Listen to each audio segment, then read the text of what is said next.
Hello, രാവിലെ ഞാൻ എണീറ്റ് വന്ന പാടെ അമ്മ പറയാണ് പുറത്ത് പോകണം, പെട്ടെന്ന് റെഡി. എന്താണ് തരത്തില് പെട്ടെന്ന് എന്തെങ്കിലും കാര്യം എന്നോട് ചെയ്യാൻ പറഞ്ഞിട്ടുണ്ടെങ്കിൽ വെപ്രാളം കാരണം ഞാൻ കുറച്ചും കൂടെ സ്ലോ ആവും. ഇത് ഞാൻ വിഷുവിന് മുന്നേ സാധനം മേടിക്കാൻ പോയപ്പോൾ എടുത്ത വെച്ച വീഡിയോ ആണ്. ഞാൻ ആദ്യമേ മുഖം കഴുകിയിട്ട് ഗെറ്റ് റെഡി വീഡിയോ എടുക്കുന്നതുകൊണ്ട് ഈ സാധനം ഞാൻ ഇതുവരെ ഗെറ്റ് റെഡിക്കകത്ത് കാണിച്ചിട്ടില്ല. ഇത് സെറ്റഫിലിന്റെ ക്ലെൻസർ ആണ്. നോർമൽ ടു സെൻസിറ്റീവ് സ്കിൻ ആണ് ഞാൻ യൂസ് ചെയ്യുന്നത്. അപ്പൊ നിങ്ങൾ വിചാരിക്കുക എന്റെ സ്കിൻ നോർമലോ അല്ലെ സെൻസിറ്റീവ് ആയിരിക്കുമെന്ന്. സത്യം പറഞ്ഞ എന്റെ സ്കിൻ ഏതാണെന്ന് എനിക്ക് ഇപ്പോഴും അറിയത്തില്ല.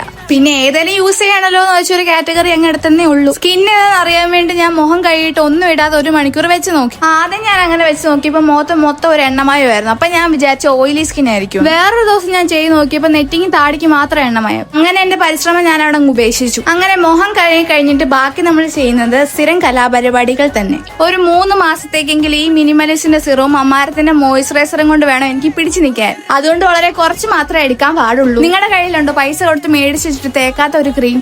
ഈ കാണുന്ന വിറ്റാമിൻ സിയുടെ ക്രീം ഞാൻ അങ്ങനെ മേടിച്ചതാ. ഇപ്പോഴാണ് എനിക്ക് മനസ്സിലായ എന്തുകൊണ്ടാണ് 2 ഫിംഗർ റൂൾ വെച്ച് സൺസ്ക്രീൻ ഇടണമെന്ന് പറയുന്നത്. എന്നെ പോലുള്ള മൊണ്ണങ്ങൾ ഈ ലോകത്തുള്ളതുകൊണ്ടാണ് അങ്ങനത്തെ റൂളുകൾ പലതരം കൊണ്ടുവരേണ്ടി വരുന്നത്. മുകളിലും താഴെയും കണ്ണെഴുതാനുള്ള താല്പര്യം എനിക്ക് പതിയെ കുറഞ്ഞു വരുന്നൊരു സംശയം. ഇന്നലെ കണ്ട ഒരു റീലില് ഫ്യൂച്ചർ തള്ളമാരുടെ കൂട്ടത്തില് എന്റെ പേരുണ്ടായിരുന്നു. ഈ കാണുന്ന പൂക്കളുള്ള ഉടുപ്പാണ് ഞാൻ ഇന്നിടുന്നത്. ലിപ്സ്റ്റിക് ഇല്ലാതെങ്കിൽ ലിപ്സ്റ്റിക് ഇടാന്നാണ് ഞാൻ ഇപ്പൊ പരീക്ഷിക്കാൻ പോകുന്നത്. ഇത് ഞാൻ പർപ്പിളിന്ന് മേടിച്ച മാഴ്സിന്റെ ഒരു ലിപ് ലൈനർ ആണ്. ഇതെന്തോ 100 രൂപ താഴെ ഉള്ളായിരുന്നു. ഇതുകൊണ്ടായി നമ്മൾ ലിപ് ലൈനറും കൊണ്ട് എന്താണ് ചെയ്യാറുള്ളത്, അത് ചെയ്യണം. കളറ് വരട്ടെന്ന് വെച്ച് ആക്രാന്തം മൂത്ത് മൊത്തത്തിൽ വരച്ച് വെക്കരുത്. ജസ്റ്റ് ഔട്ട്ലൈൻ മാത്രം കൊടുത്താൽ മതി. ഇത് മമ്മാരത്തിന്റെ ടിൻഡഡ് ലിബാമാണ്. ഇതും കൂടെ അതിന്റെ മുകളിലോട്ട് ഇട്ട് കൊടുക്കണം. വിഷ്കേന്റെ ലിബാം വെച്ച് ഞാൻ ഇതേ സംഭവം ചെയ്ത് നോക്കിയപ്പോൾ അത് ഫ്ലോപ്പ് ആയിരുന്നു. ഹെയർ സ്റ്റൈല് പരീക്ഷിക്കാനും റിബൺ തപ്പാനും ഒന്നും സമയമില്ലാത്തതുകൊണ്ട് ഞാൻ മുടി അയച്ചിട്ടാണ് പോയത്. അപ്പൊ അത്രേ ഉള്ളൂ.